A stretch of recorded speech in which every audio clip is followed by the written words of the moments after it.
Namaste friends, and I hope you're doing well. Let's talk about moon in the ninth house. The ninth house is also a very important house.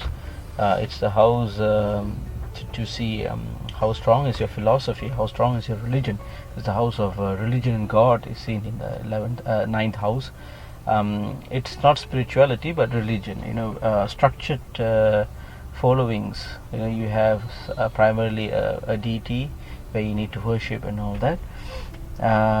So what happens when you have moon here? Okay, you're naturally a dreamer. Okay, you dream a lot, and even in school you're known to be the one that has the least attention in the classroom. You tend to stray away from your day-to-day activities. Whatever you do, your mind is thinking something else, so your focus is not there, and because of that you'll have many losses in life. That's something that you need to understand if you have this. But naturally, once you start to grow, you tend to dream and you tend to get amused with the higher aspects of life, rather questions like who am I, what I'm doing here in this world. What is my purpose in life? And all this very essence of life is kindled in you. You start to see life differently. You start to perceive a behavior of someone differently. You don't take things in mundane. These sort of feelings will be natural for you, and because of that you'll feel a lot of resentment in life. You see that why must I be like this, and why am I being in this position right now? Why am I the quote unquote chosen one? Why is suffering, why is pain happening to all of us? Why is this?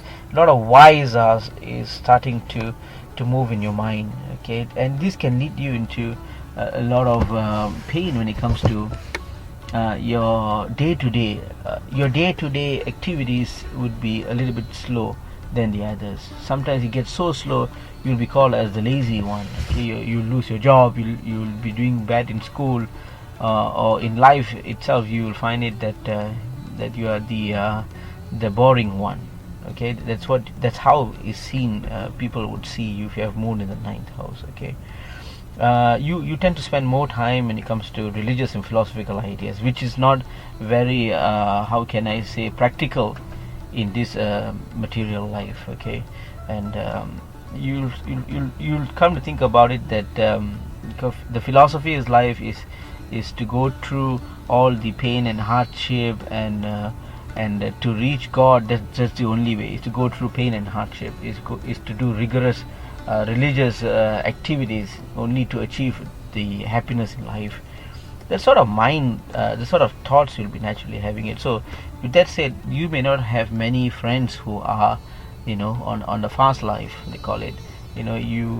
People tend to stay away from you because your thought seems to be a little bit too radical, a little bit too boring for some as well. What else? Let me see. The ninth house also, you may have this precognitive dreams. Sort of a sight, like a spiritual sight. You might have the dreams that actually comes true, a dream that might tell you what's going to happen, something which is foretelling some event that is yet to be occurred.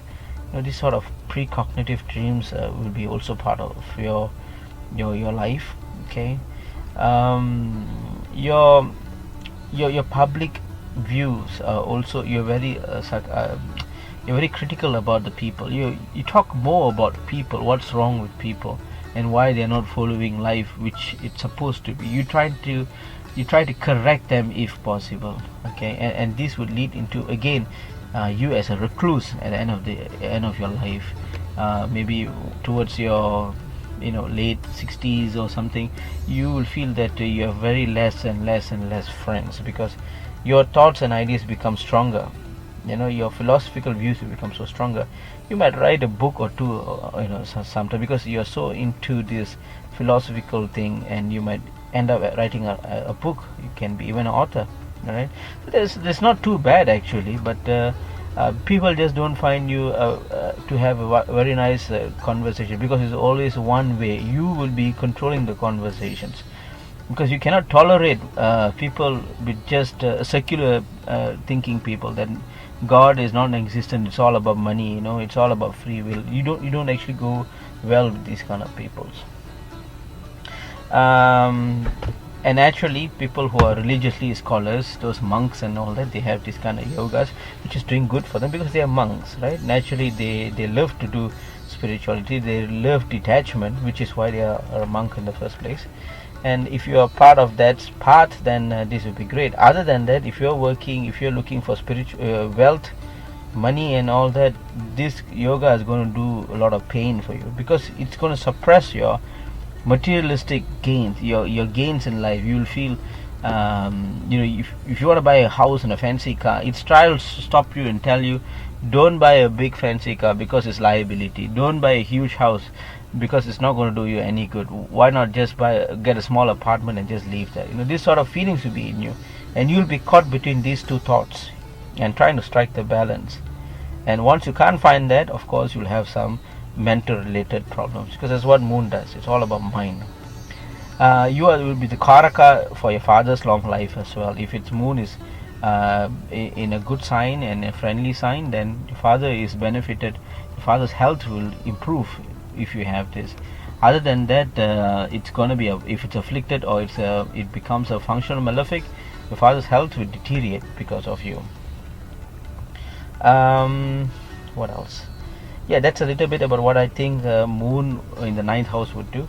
I hope it has been beneficial, and I hope to see you soon. Thank you. Namaste.